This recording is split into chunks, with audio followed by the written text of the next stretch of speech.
Goed, julle vanaand se tema is die Bella Bill en dan wil ek spesifiek die tema bespreek van die Bella Bill geweeg. Die Bella Bill geweeg. En ek wil vanaand net vir ons eers twee teksverse voorhou wat ek dink kernverse is in hierdie hele gesprek oor die Bella Bill en wat die plek is van ouers en wat die plek is van die regering. En die twee teksverse is Efesiërs 6 vers 4 en dan Romeine 13 vers 4. Efesiërs 6 vers 4 sê, en vaders, moenie julle kinders vertoren nie, maar voed hulle op in die tug en die vermaning van die Here. En dan Romeine 13 vers 4 sê, hy, dit is nou die regering, is 'n dienaar van God, 'n wreker om die een wat kwaad doen te straf. Nou, meeste mense het seker al in hierdie tyd gehoor van die Bella Bill. President Ramaphosa het hierdie wetsontwerp op 13 September 2024 in die openbaar onderteken tydens 'n ondertekeningsseremonie wat by die Uniegebou in Tshwane in Pretoria gehou is. Nou, waar verstaan die Bella Bill? Dis 'n woord wat afgelei is van die wet self wat sê it's the Basic Education Laws Amendment Act. Basic Education Laws Amendment Act. Soos die B, die E, die L en die A wat gevat is en dan is die nuwe woord Bella Bill. Nou wat die regering beoog met hierdie wetgewing en wat die regering hoekom hulle hierdie wetgewing in plek gestel het is om die onderrig van kinders te reguleer, te bestuur en dit te behartig. Hulle probeer deur hierdie wet sê hoe moet die onderrig van kinders plaasvind, van watter ouderdom tot watter ouderdom en wie oefen die beheer van hierdie onderrig uit en hoe moet dit plaasvind. Miskien moet ons net 'n stapie terugvat om te vra waar kom hierdie Bella Bill vandaan? En mens moet een ding onthou, wanneer mens in Suid-Afrika is, dan is ons hoogste gesag in terme van wêreldse wette is die konstitusie. Alle politieke leiers, alle wetgewing is onderhewig aan die konstitusie van Suid-Afrika. So in artikel 29 van die konstitusie wat handel oor onderwys, dan sê dit almal het die reg tot 'n basiese onderwys. Dis wat in die konstitusie sê. Almal het 'n reg tot die basiese onderwys. En dan in punt 2 sê dit elkeen het die reg om onderwys te ontvang in die amptelike taal of tale van hulle keuse in openbare onderwysinstellings waar daardie onderrig redelikerwys uitvoerbaar is. Om die effektiewe toegang tot en implementering van hierdie reg te verseker, moet die staat alle redelike opvoedkundige alternatiewe insluitend enkel medium instellings oorweeg, aggenome billikheid, uitvoerbaarheid en die behoefte om die resultate van vorige rasse-diskriminerende wette en praktyke reg te stel. Hier is nog alles deel van artikel 29 van die konstitusie. Punt 3 van artikel 29 sê, elkeen het die reg om op eie koste onafhanklike opvoedkundige instellings te stig en te onderhou, wat nie op grond van ras diskrimineer nie, by die staat geregistreer is, so alle onderwysinstellings waar jy dan onderrig wil gee, moet by die staat geregistreer is volgens die konstitusie, en dan moet hierdie instansie moet die standaarde handhaaf wat nie minderwaardig is aan standaarde by vergelykbare openbare onderwysinstellings nie, daarom dat die regering ook 'n samestelling van baie keer ander plekke se mense, se kenners stuur van instelling na instelling om dan te kyk of hierdie instellings op standaard is. So die Bella Bill wil eintlik uitvoering gee aan artikel 29 van die konstitusie. Julle het nou gehoor wat die konstitusie sê. Nou ons gaan ook later sien hierdie konstitusie is nie uit die skrif uit reg nie. Dit is wel 'n Bella Bill is 'n uitvoering van artikel 29. Artikel 29 sê dat almal het die basiese reg tot onderwys. So dit beteken die staat moet seker maak almal kry 'n onderrig En as mens nou vra wat is hierdie onderrig, dan is dit hoe hulle dit definieer as onderrig. So hulle kleer dit in op hulle bepaalde manier en die Bella Bill wil dan uitvoering gee aan artikel 29 en die Bella Bill is ook daar gestel, dit bring verandering aan die skolewet van 1996. So mens begin eintlik by artikel 29 van die konstitusie, dan begin jy by die skolewet van 1996 en dan kom jy by die Bella wet in. En mens gaan sien, die skuif het al meer gekom dat die regering meer onderwys beheer en dit weggevat word uit die hande van die ouers. En wat interessant is in die Bella wetgewing, praat dit van publieke skole.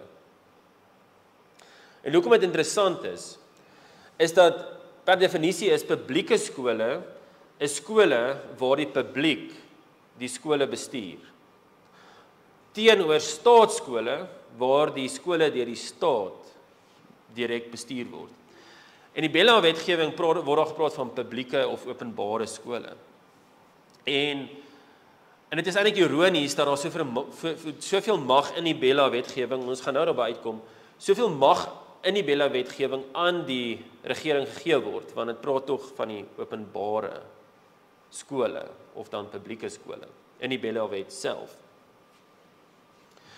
Nou, as jy belangstel om die wet te lees, jy kan net gaan soek Bella wet en dan kan jy daar sien op die eerste bladsy van die Bella wet, soos hy nou geonderteken is, in swart, lys hulle nie puntgewys nie, maar net so langs mekaar, so op een bladsy wys hulle die doelstellings van hierdie Bella wetgewing. En die doel van die wet is onder andere, en ek gaan nou nie alles noem nie, ek wil net 'n paar goeders noem wat die Bella wet wil op fokus, wat die doel is, sodat ons net op hierdie goeders kan fokus, want ons nogal baie om op te fokus, maar hierdie is kernbelangrike probleme. Die doel van die wet is, sê die wet, om te bepaal dat bywoning van skole van graad R verpligtend is. Dit was nooit verpligtend vanaf graad R nie, dit was verpligtend vanaf graad 0. Die afsny ouderdom is as jy 15, die jaar wat jy 15 word. Dan is dis verpligte skoolgang. So as jy 16 word, dan is jy nie meer verplig om dan skool te gaan nie. So dis eerste punt is die bywoning van graad R is verpligtend. Hierdie kan terloops is ook 'n baie gevaarlike slaggat wat die wet daar gestel het vir baie skole. Dat hulle nou gesê het graad R is nou verpligtend. En julle gaan nou hoor hoekom dit 'n slaggat was. Die volgende punt wat ek wil uitlig van hierdie Bella wet, wat hulle self sê is die departementshoof het meer gesag met betrekking tot die toelating van 'n leerder tot 'n openbare skool, jy hoor die woord openbare skool, na oorleg met die beheerliggaam van die skool. So hy kan, die departementshoof kan dan besluit of 'n leerder kan toegang kry. En of nie.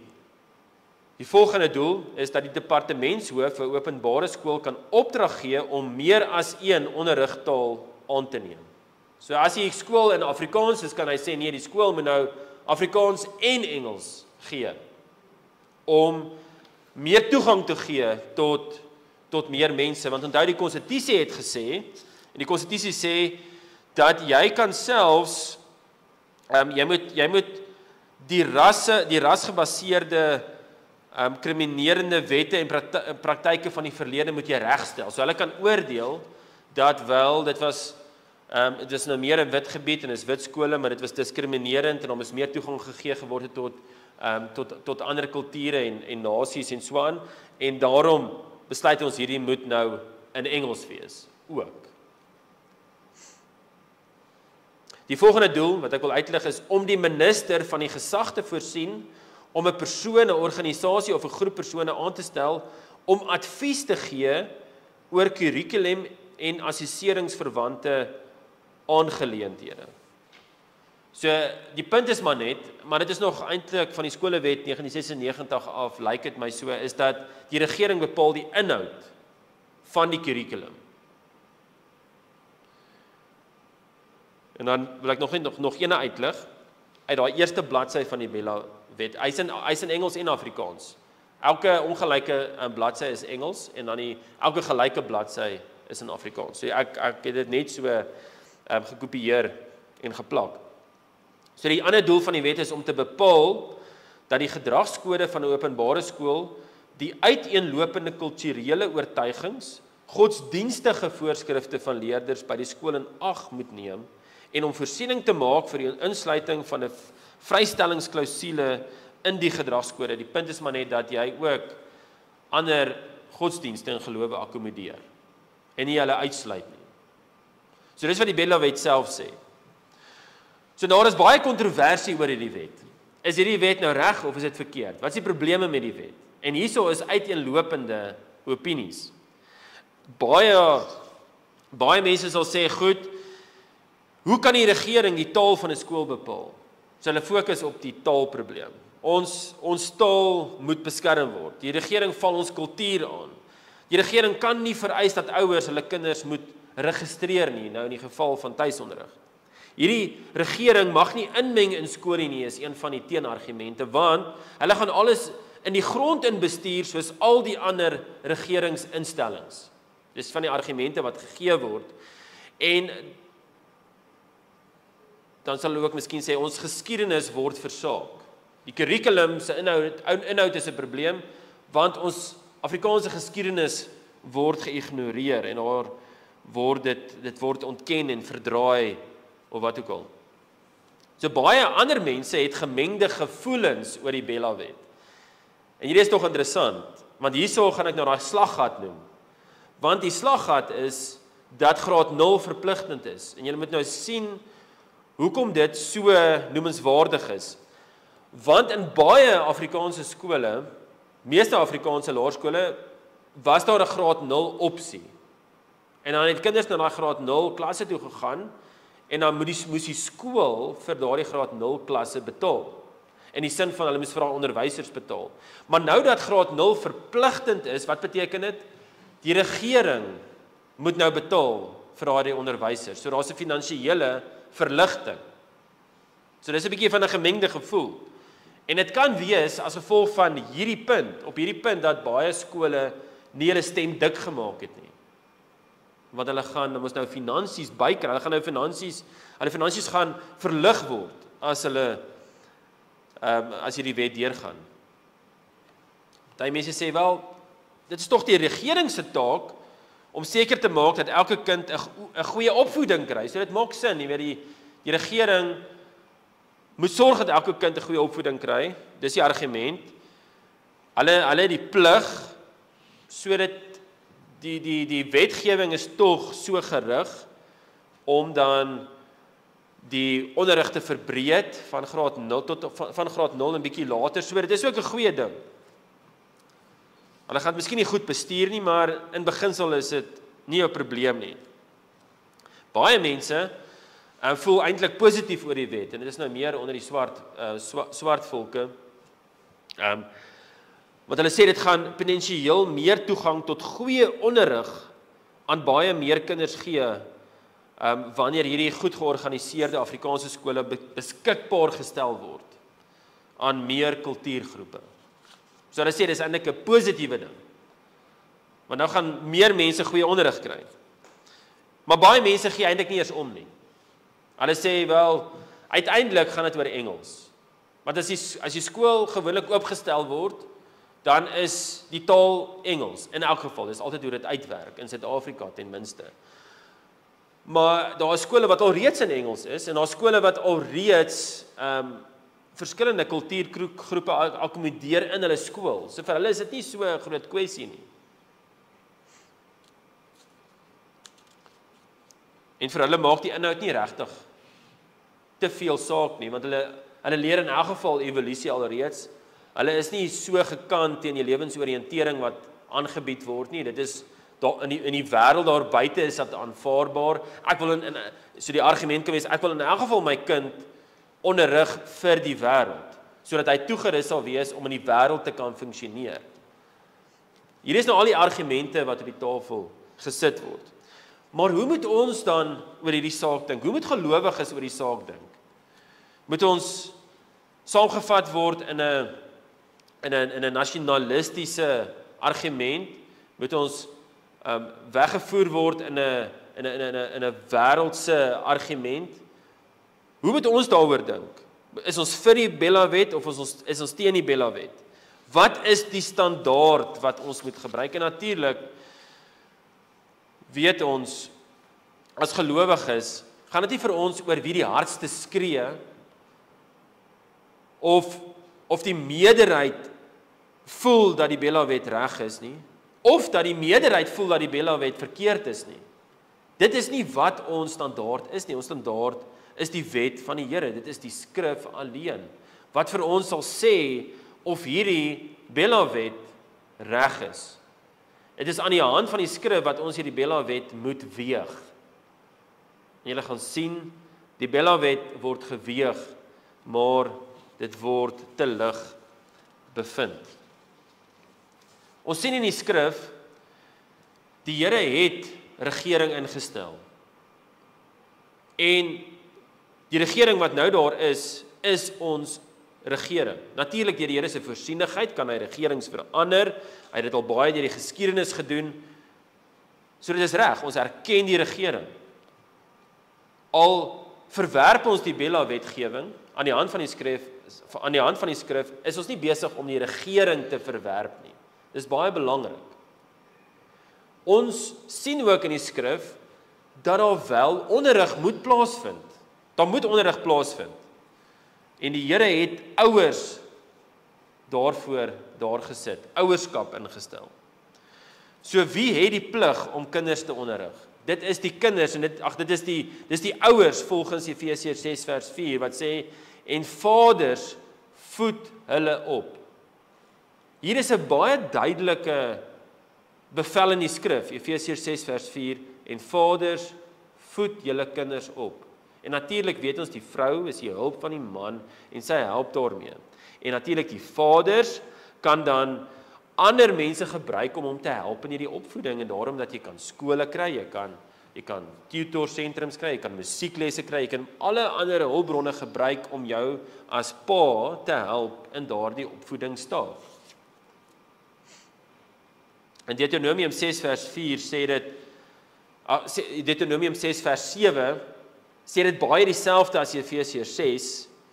Dit sê en jy moet dit jou kinders inskerp en daaroor spreek as jy in jou huis sit en as jy op die pad is en as jy gaan lê en as jy opstaan. So daar is 'n onderrig. My fokus in hierdie verse wil ek net julle daarop wys dat daar is onderrig wat plaas moet vind deur die ouers. Baie duidelik, die taak is vir die ouers gegee. En wat se vorm kan hierdie onderrig aanneem? Dit kan by die huis gebeur, wel ten minste 'n groot gedeelte van mense onderrig gebeur by die huis, want ons moet baie versigtig wees om onderrig te verstaan soos wat die wêreld dit sou inkleer. Onderrig is maar net vir jou om die ABC te leer, wiskunde te leer en sekere ander lewenstake en dan is jy reg. Dis onderrig. Dis nie onderrig volgens die skrif nie. Dis 'n beperkte definisie van onderrig. Maar die vaders kan 'n skool gebruik, hy kan 'n tuisonderrig gebruik, hy kan dan ook verder ander hulpmiddels gebruik, maar uiteindelik is dit die ouer se verantwoordelikheid vir die onderrig, om hulle op te voed. Die vraag is dan vir gelowiges, en dit is waar ons 'n probleem het met die kurrikulumbepaling van die regering, is dat die primêre inhoud van onderrig moet altyd gerig wees op die Here. Efesiërs 6 vers 4 sê en vaders voed hulle op in die tug en vermaaning van die Here. So dit beteken alle onderrig moet verband hou met die skrif en dit moet God verheerlik. Dit moet altyd die doel wees met enige onderrig. Daarom dat vir 'n gelowige, en ek vat nou 'n ekstreme voorbeeld, kom ons sê daar's 'n moslem skool, al leer hulle die beste vakke daar, in terme van wiskunde of musiek, jy gaan hulle nie daarna toe stuur na die moslem skool toe nie. Want jy weet, Hulle gaan nie die ware God vir die kinders leer nie, en dis nie hulle doel ook, om hierdie drie enige God vir die kinders te leer nie. Nou, ons sien die taak vir onderrig, wat gerig is op die Here vir gelowiges, en onthou, daai plig is eintlik op alle mense, selfs ongelowiges. Dit is 'n plig dat alle ouers, of jy nou moslim is, of jy hindoe is, of jy jood is, of jy ateïst is, jou plig is om daai kinders op te voed in die tug en die vermaning van die Here. Dit is elkeen se plig. Vraag is nou, wie moet seker maak dat ouers hierdie plig nakom? Daai is 'n baie goeie vraag. Nou, in Efesiërs 6 vers 4 sien ons, dit is die kerk wat daardie opdrag gee, dis Paulus wat daardie opdrag gee aan daardie gemeente. Hy is apostel. Hy is predikant. Hy is die ene wat saam met ouderlinge dan ook hierdie bevel gee. So die punt is, die sfeer wat gegee is deur die Here om toesig te hou oor die onderrig van kinders is die kerk. En natuurlik gaan die kerk nie nou hierso en moet die kerk nie op elke detail fokus nie, maar die vraag is altyd, voed hierdie ouers die kinders op in die tug en die vermaning van die Here. So kom ons sê, daar is iemand in die gemeente en hulle argumenteer wel, ek gaan my kind in daardie goddelose skool te stuur, 'n ateïstiese skool. Hulle is duidelik, hulle glo in evolusieleer en daar is nie 'n God nie. Kom ons sê daar so 'n skool. En die mense in jou gemeente stuur hulle kinders daarna toe. Dan gaan jy vir hulle sê, maar dit is nie opvoeding in die tug en die vermaning van die Here nie. So dan gaan jy vir hulle sê en mooi leer wat beteken dit en hopelik bekeer hulle daarvan. En as hulle nie bekeer nie, is daar die hele tugproses om dan hierdie waarheid vir hulle baie duidelik te maak en die erns daarvan. Maar die punt is maar net, die kerk is daardie taak gegee om seker te maak dat hierdie ouers hulle plig nakom. Nie die regering nie. So dit moet baie duidelik gemaak word. Nooit is die regering betrokke by die plig dat kinders geonderrig moet word nie. Natuurlik, as gelowiges in 'n gemeente sien, daar is 'n nabiere gemeenskap en daar's nie mense wat die Bybel kan lees nie. Dan gaan die gelowiges natuurlik, miskien 'n paar mense uit die gemeente uit gaan na daardie gemeenskap toe gaan en hulle gaan miskien 'n skool begin. En hulle gaan die mense onderrig. En natuurlik gaan die onderrig gefokus wees op die Here. Maar nooit is dit die regering se taak om daardie onderrig te behartig of te forceer of te bestuur nie. So wat is die gevolgtrekking? Christus het ons kom red om ons hele lewe in te rig volgens sy wil en dit sluit die onderrig van ons kinders in. En hy gebruik hierdie onderrig as 'n middel om geloof te werk. Dit is baie belangrik. As die Here 'n bevel gee in Efesiërs 6 vers 4 en sê, vaders onderrig julle kinders in die vrees en die vermaning van die Here, dan gee hy dit vir hierdie doel dat die Here gebruik dit as 'n middel, as 'n instrument om geloof te werk. Ons kan nie sê, wel ek stuur my kind na die Romeine en ek hoop hy kom terug as 'n Israeliet nie. Dit gaan nie werk nie. Of ek stuur my kind aan die Filistyne en ek hoop maar hy gaan 'n Israeliet word nie. Nee, die Here gebruik onderrig as 'n middel vir 'n uitkoms. Of 'n slegte uitkoms of 'n goeie uitkoms. As jy 'n slegte middel gebruik, slegte uitkoms. As jy die goeie middel gebruik, goeie uitkoms. Die Here is 'n God van middele. Nou volgens God is die kinders die verantwoordelikheid van ouers, nie die regering nie.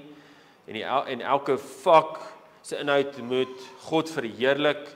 dit kan nie oor selfverheerliking kom nie, want onthou baie van die argumente selfs onder baie gelowiges sal sê, maar onthou onderrig se doel is om hierdie kind van my so toe te rus dat hy sal voorkom in die lewe, dat hy 'n beter mens gaan wees en dat hy eendag baie geld kan maak en hopelik vinnig finansiëel onafhanklik kan wees.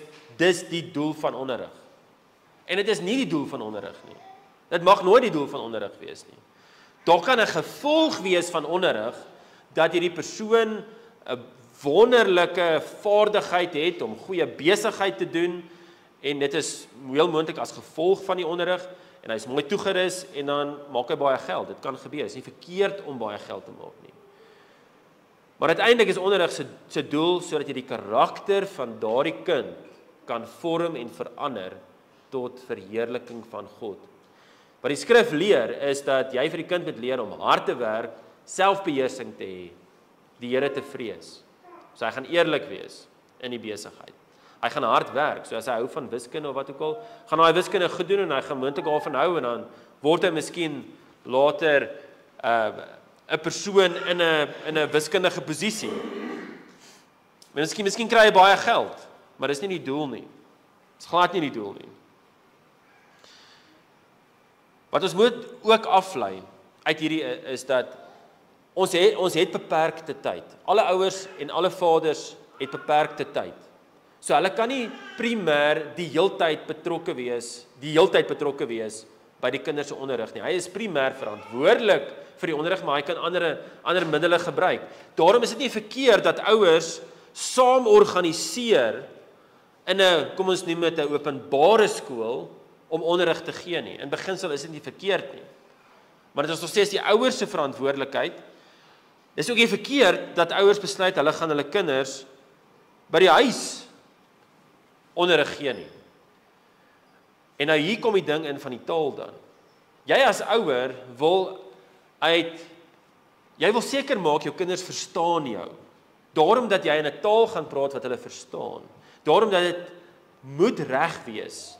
Uit 'n Bybelse perspektief dat jy in 'n sekere taal jou kinders kan onderrig. Dit moet reg wees. En sodra iemand sê nee, die taal wat jy praat is onderhewig aan 'n ander taal. Kom ons noem dit nou maar Engels. As iemand dit gaan begin sê, dan is jy besig om eintlik mense se gewetens te bind.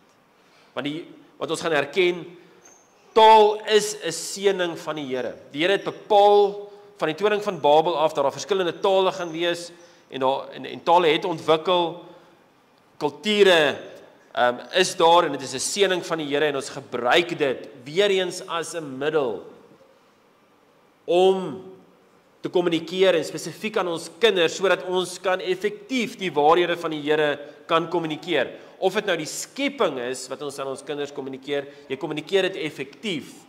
En dan wys jy hoe die skepping uiteindelik dan ook wys na die Here se werk. So waar laat dit die regering? Nou die regering volgens Romeine 13 vers 4 se taak is om kwaaddoeners te straf. Dis hulle taak. So waar laat dit die regering? Wel, in beginsel het die regering geen godgegewe reg om die onderrig van kinders te behartig nie. Of dit te bestuur nie, of dit te organiseer nie, of dit te reël nie, of verseker nie die inhoud te bepaal nie.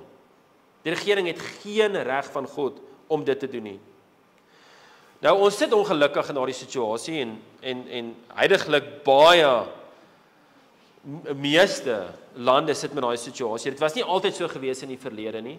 Dit is baie keer moeilik om te dink daar is 'n tyd gewees waar die regering nie so baie mag gehad het nie, maar as jy 100 jaar terug gekyk het, dan het die regering nie so baie mag gehad nie. In die meeste plekke in die wêreld. En die beste manier om te sien hoe hulle hierdie mag toegeëien het, spesifiek ook in die area van onderwys, is om te kyk na belasting.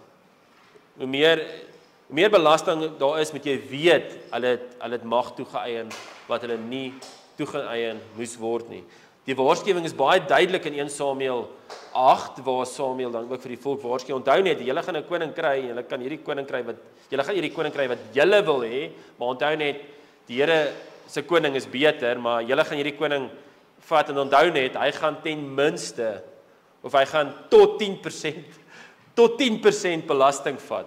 Asof dit nou so 'n groot bedrag is, tot 10%. En waar sit ons nou? Ons sit met BTW van oor die 15% en ons sit met inkomstebelastingskale van tot oor die 40%. Dis waar ons sit. En dis 'n baie goeie aanduiding om vir jou te wys hoeveel magsvergrype daar is. So ons taak is om vir die regering te wys, nee, julle mag nie inmeng in die onderrig van kinders nie. Julle moet kwaaddoeners straf. So wat is die toepassing daarvan in die area van onderrig? Is daar 'n toepassing daarvan? Wel, as ouers hulle kinders sou fisies mishandel, moet hulle gestraf word, want hulle is kwaaddoeners. As hulle vir die kinders onbybelse waarhede leer, dan moet hulle gestraf word. Byvoorbeeld, kom ons sê die ouers leer vir die kinders, jy mag, as jy wil, hier buitentoe gaan en mense doodmaak. Jy mag dit doen. Dan moet die regering daardie ouers ook straf. Maar, en hierdie is baie belangrik, maar ouers kan nie gestraf word op grond van die vlak of die intensiteit van onderrig wat hulle aan hulle kinders gee of laat gee nie. Dis arbitrêr. Wie bepaal in elk geval die inhoud en hoeveel die inhoud is en wat se jare? Dis arbitrêr.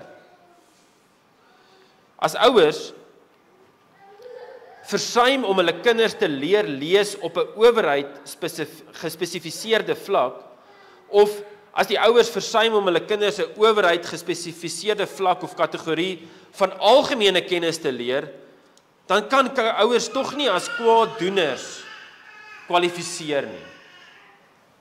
Dit maak nie sin nie. Dis nie reg nie. Dis nie reg volgens God se woord nie. God het beveel dat ouers die enigste gesag is wat die verantwoordelikheid het om hulle kinders op te voed. Efesiërs 6 vers 4.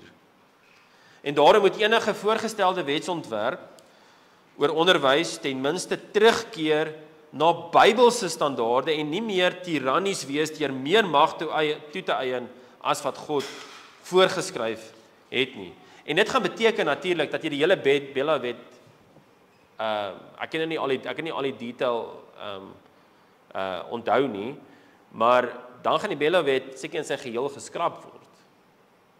Of 'n groot gedeelte ten minste daarvan.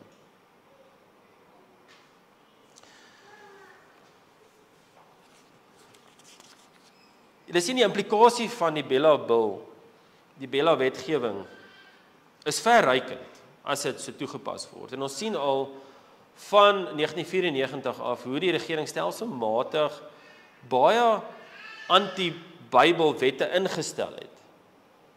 En jy sien dit raak net al meer en die kring word al kleiner. Die lewensasem word al meer uitgedruk uit die mense uit en uit gelowiges uit.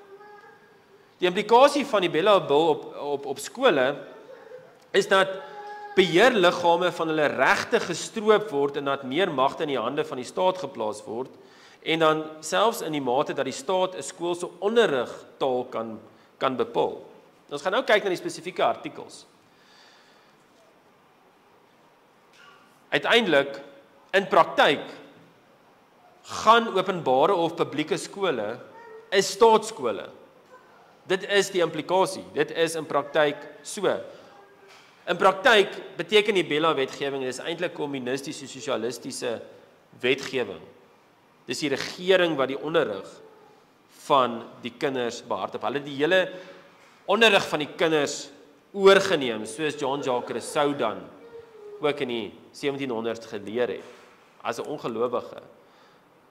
Hy het gesê, dit is die manier hoe kinders vir die staat gewend kan word, is deur onderrig.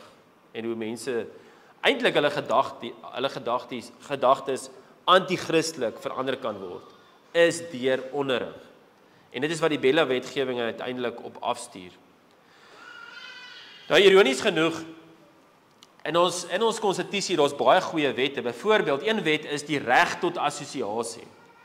Dit is een van die vryhede, regte wat ingeskryf is in ons konstitusie. En volgens daardie reg tot assosiasie het ouers die reg om te assosieer met ander ouers om onderrig te gee.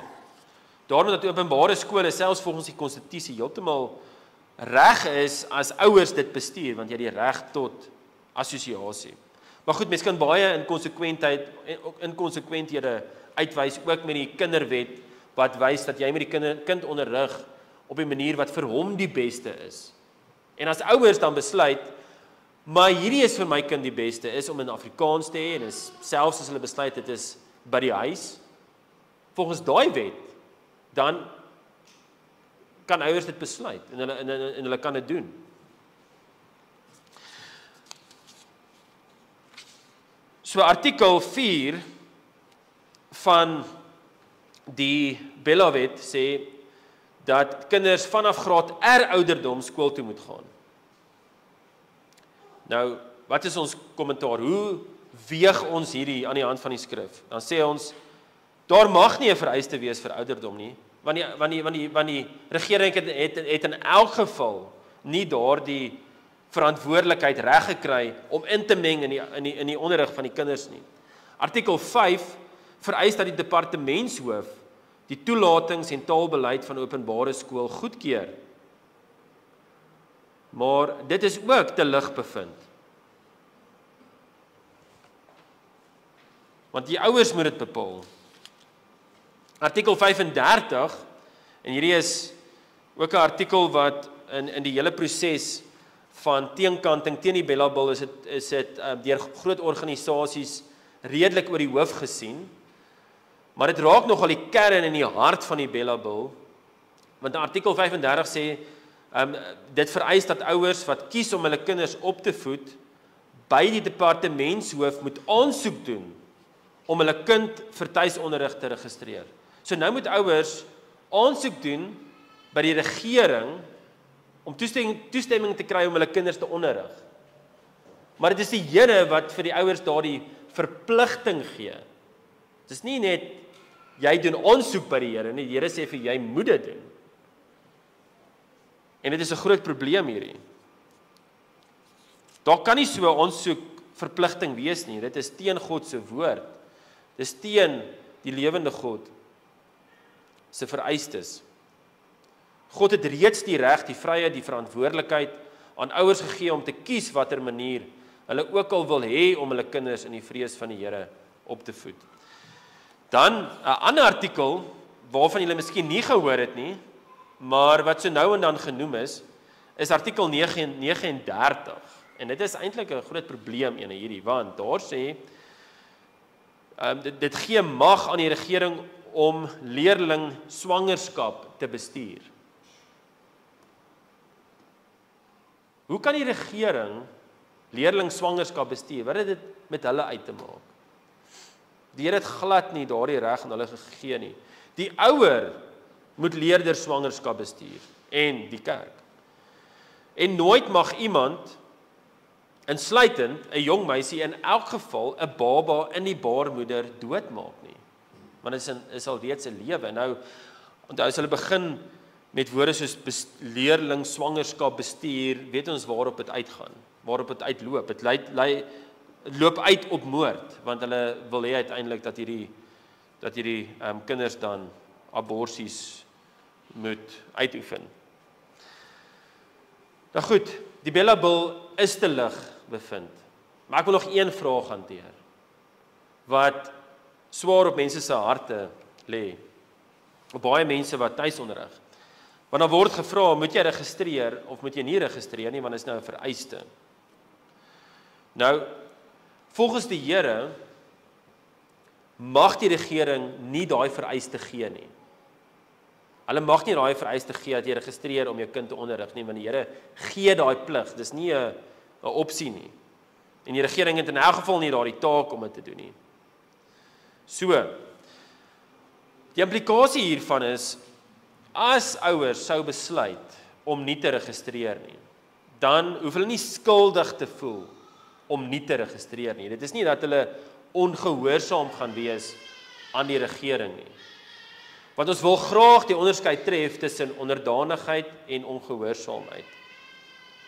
Want as 'n regering vir jou sê, jy moet iemand gaan doodmaak of abortus toepas, of soos die voetvroue daar in Exodus 3, waar die farao vir die voetvroue gesê het, ek dink is Exodus 2, waar die farao vir die voetvroue gesê het om die babas dood te maak, toe het hulle die farao, was hulle ongehoorsaam aan die farao. Is heeltemal reg. Hulle moet natuurlik in onderdanigheid wees tot die farao. Hulle moet met respek hom hanteer, om erken as die farao, maar hulle moet hom nie gehoorsaam wees nie. So, daai onderskeid moet getref word. So, as daar 'n onwettige wet gegee word, dan kan gelowiges hierdie wet verontagsaam sonder om skuldig te voel. Hulle hoef nie te sê aan die einde van die dag, Here vergewe my dat ek ongehoorsaam was aan die regering nie.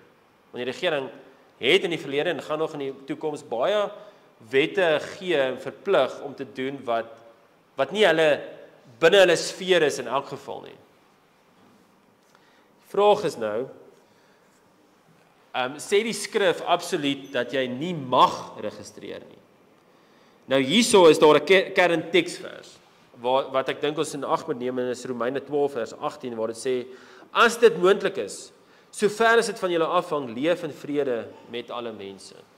En natuurlik word van ons verwag dat ons ook geduld het met ons regerders.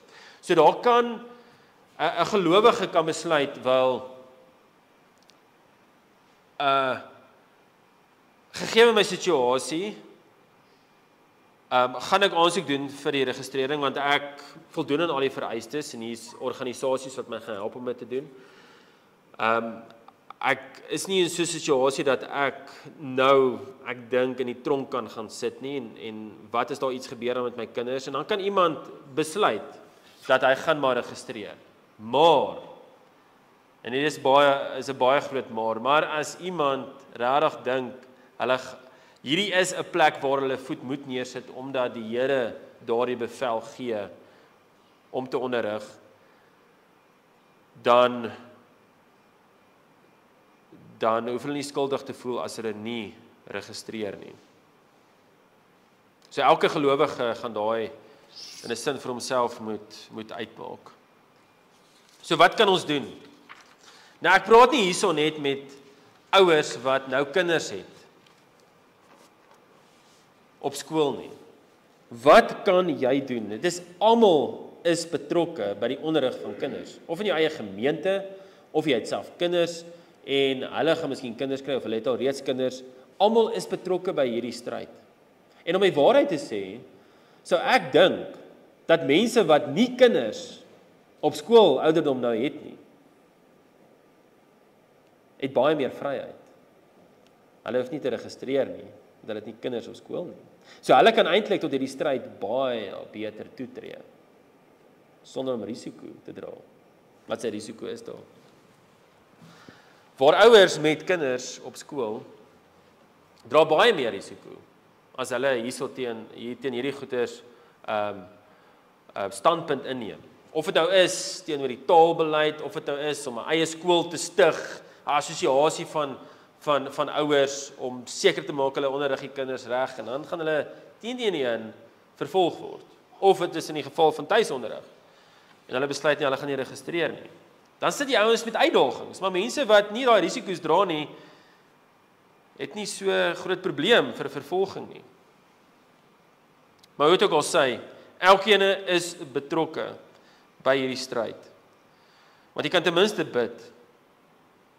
En die opdrag, ek dink in hierdie situasie, is ten minste om te bid dat die regerders sal bekeer. Dat die regerders sal bekeer. Soos Psalm 2 vers 11 tot 12 sê, dien die Here met vrees en juig met bewering. Dien die Here met vrees. Kus die seun, en onthou die Here praat hierso in Psalm 2 met die regerders, kus die seun. Maak vrede met die seun, dat hy nie toornig word en julle op die weg vergaan nie, want gou kan sy toorn ontvlam. En hierdie vergrype in die Bella-wet is verseker 'n rebelsheid teen die Here se wet. Hier moet bekering kom, radikale bekering. En daarom dat mens kan bid vir bekering, jy kan praat oor bekering as jy miskien daai platform het om met regerders te praat en jy kan bid dat die Here se wraak oor die regering kom. Maar dit is nodig dat ons duidelik kommunikeer. Ons moet uit die skrif uit kommunikeer. En dat die Here sê, sonder twyfel, dat dit is die ouers se verantwoordelikheid om die kinders te onderrig. Praat met die gewete, gebruik die Here se wet. Onthou Romeine 2 vers 15 en 16 sê baie duidelik dat almal het die werke van die wet op hulle hart geskryf. So regerders, maak nie saak hoe goddeloos hulle is nie. Hulle het die werke van die wet op hulle harte geskryf. So hulle het ook 'n gewete. So jy praat met hulle gewete. Jy moet uit die woord uitpraat. Jy moet sê, jou Skepper sê vir jou, jy mag nie so inmeng in die onderrig van kinders nie. Jy verkeer nou onder die wraak van die Here. En natuurlik baie keer is daar regerders wat gelowiges is. En dit is regtig so, mense het dit gesien by die publieke verhore. Daar's baie keer net onkunde. Dis nie noodwendig dat hulle dit doelbewus doen nie. Hulle is net saamgevat in hierdie stroom van dat die regering alles moet oorneem. En die regering weet die beste, maar die regering bestaan tog uit mense en sondaars. So dit maak eintlik nie sin nie. Die regering is nie hierdie onafhanklike persoon wat daar in 'n hoekie sit. Die regering bestaan uit mense, uit sondaar mense. En dit is selfs nodig dan dat daai mense wat in die regering staan as gelowiges toegerus sal wees. Nou vir mense om hulle self dan ook te beskerm in hierdie situasie, skole om hulle self te beskerm, is dit nodig dat mense organisasies ondersteun of ten minste 'n regsfonds ondersteun wat jou gaan beskerm in die geval waar jy vervolg word. Waar 'n skool vervolg word. So kyk uit na daardie organisasies en daar is sulke organisasies. Dit is wat die Here van ons verwag, is dat ons iets moet doen. Ons moet iets doen. Of jy bid ten minste. Of jy werk teen dit op een of ander manier, selfs deur donasies te gee. Ons moet dink aan ons kinders. Ons moet dink aan ons nageslag. Maar ons moet ook dink aan ons naaste. So die Bella-bil is geweeg en die Bella-bil is te lig gevind. Kom ons bid saam.